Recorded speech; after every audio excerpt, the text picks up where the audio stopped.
ಪರಸ್ಪರ ಹಂಚಿಕೊಳ್ಳಿಕ್ಕೆ ಅವರಿಗೆ ಕೃಪೆ ಮಾಡಿ ಅವಕಾಶ ಕೊಟ್ಟಿದ್ದೀರಿ. 2025 ವರ್ಷದ ತಗ್ಗಿನಲ್ಲಿ ಜನನ ಲೋಕಕ್ಕೆ ಮಹಾ ಸಂತೋಷವಾಗಿತ್ತು. ನಿನ್ನ ಜನನ ಪಾಪ ಪರಿಹಾರ ಮಾಡಿತು. ಈ ಒಂದು ಗಂಭೀರವಾದ ವಿಷಯವಾಗಿ ಮನೆಯಲ್ಲಿ ತಿಳ್ಕೊಳ್ಳಿಕ್ಕಾಗುತ್ತೆ. ಪ್ರತಿಯೊಬ್ಬರು ಅರಿತವರಾಗಿ ನಿನ್ನ ಆರೋಗ್ಯ ಮಕ್ಕಳಿಗೆ ಅರ್ಪಣೆ ಮಾಡಿದ್ದೀರಿ. ಅದಕ್ಕಾಗಿ ಸ್ತುತಿಸ್ತೇವೆ, ನಿಮ್ಮನ್ನು ಕೊಂಡಾಡ್ತೇವೆ ಸ್ವಾಮಿ. ನಿಮ್ಮ ಮನೆಯಲ್ಲಿ ವಾಸಗೊಳ್ಳುವ ಪ್ರತಿಯೊಬ್ಬರು ಸ್ವಾಮಿ. ಪ್ರಿಯ ಮಗನ ವಿಕರಿಸಿ ನಯನ ಸಹೋದರಿ ಕೊಡ್ತೇವೆ. ಜವಾಬ್ದಾರಿ ಸ್ಥಾನಿದ್ದಾರೆ ಸ್ವಾಮಿ.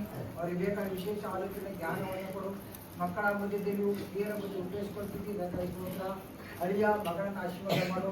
ಮಗನ ಭವಿಷ್ಯವನ್ನು ಸ್ವಾಮಿ. ಚಿಂತನೆಯನ್ನು ಕುರಿತಂತೆ ನಡೆಸಲಿಕ್ಕಾದ ಕಾರ್ಯ ಮಾಡು. ಭವಿಷ್ಯದಲ್ಲಿ ಕುಟುಂಬದಲ್ಲಿ ಯೋಜನೆಗಳು ಕಾರ್ಯಗಳು ಎಲ್ಲರೂ ಸಫಲ ಮಾಡಿ ಸಲ್ಲಿಸುತ್ತವರು. ನಿಮ್ಮ ಕೃಪೆ ನಿಮ್ಮ ಚಿಂತಿರುವುದಾದರೆ ನೂತನ ವರ್ಷವನ್ನು ಕಾಣಲಿಕ್ಕಾಗುತ್ತೆ. ಹೊಸ ಆಲೋಚನೆ ನಡೆಸಲು ಸಾಗಲಿಕ್ಕೆ ಮಾಡಿದ್ದಾಗಿ ಕರ್ತನಾದ ಯೇಸು ಸ್ವಾಮಿ ಒಂದೇ ಸ್ತೋತ್ರ ಕೊಟ್ಟು ಪ್ರಾರ್ಥನೆ ಸ್ವಾಮಿ.